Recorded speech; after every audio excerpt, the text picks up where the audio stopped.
Que dia é hoje? Que dia é hoje? Tá gravando vídeo, né?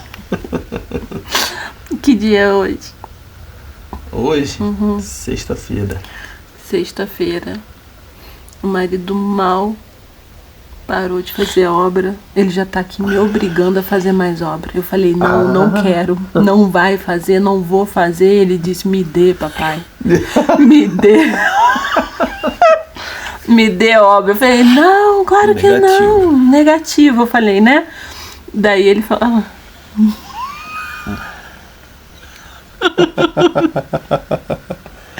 Assim que ela tá em cima das costas dele.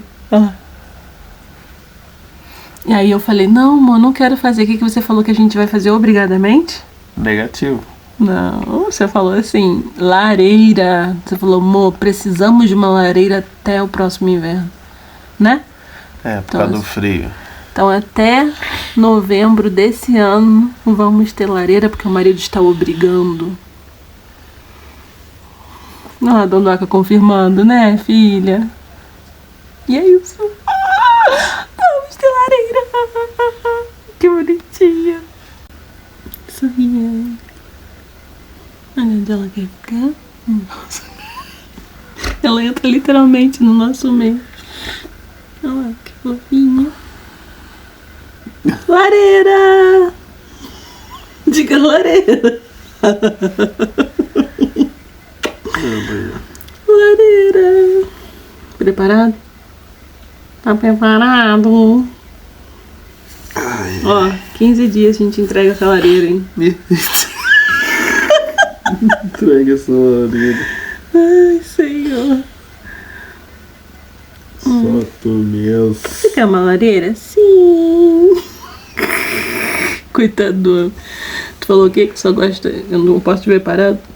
Não. Não pode me ver parado, bicho. Se tu tá parado, eu tô pensando em alguma coisa. Não.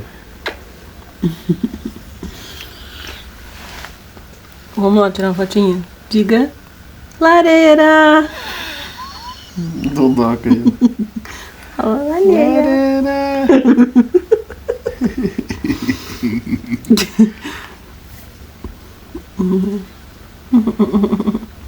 Bom, mas tu acha que eu vou conseguir fazer lareira? Não vem, não. Não consigo, não. Consegue? Alô, consigo. Não sei fazer, não. Não, a gente não sabia fazer nada, amor. E olha o que aconteceu. Você construiu uma cabana. Lareira, fichinha pra nós. Tá rindo, garoto? O importante é que a gente não vai precisar dormir no corredor. Pensa.